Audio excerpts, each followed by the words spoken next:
ఏలూరులో చూసిన లేదంటే గమనించిన కేసుల గురించి చెప్పాలంటే ఒక చార్ట్ చెప్పాలంటే ఫస్ట్ హై ప్రయారిటీ దేనికి ఇస్తారు సరే? హెర్నియా అండి. ఒక చెట్టుకి 4 మేకులు కొట్టేసి సలైన్ పడతా ఉండేవాళ్ళు. రెగ్యులర్గా ఆంధ్ర హాస్పిటల్స్ అంటే మన చుట్టుపక్కల తెలిసిన ఏరియాలంతా కూడా బాగా ఒక నమ్మకం. ఈ డాక్లో ఫస్టే చెప్పాను, లోకేంద్ర నర్సింగ్ హోమ్. ఈ బిల్డింగ్ పేరు బందా కనకలింగేశ్వరరావు గారి మేడ.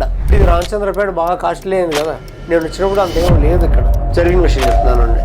ఇదే బిల్డింగ్లో హాస్పిటల్ ఉంది, పక్క బిల్డింగ్లో పైన నేను రెసిడెన్స్ ఉండేవాడిని.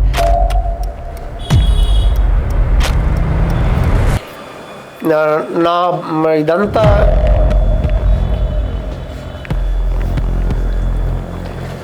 నా వైఫ్ నా డాక్టర్ అబ్జర్వ్ చేస్తున్నారు పైనుంచి.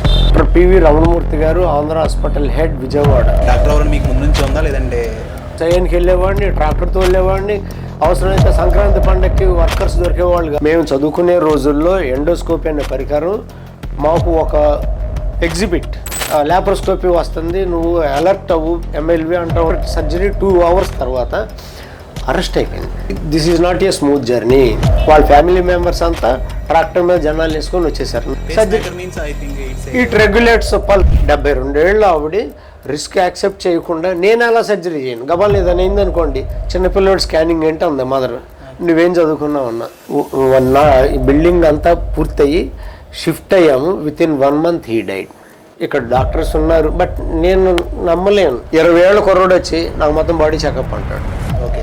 60 ఏళ్ళ ఆయన వచ్చి నాకు ఏ జబ్బు లేదు, నువ్వెందుకు టెస్ట్ చేస్తున్నావు అంటాడు.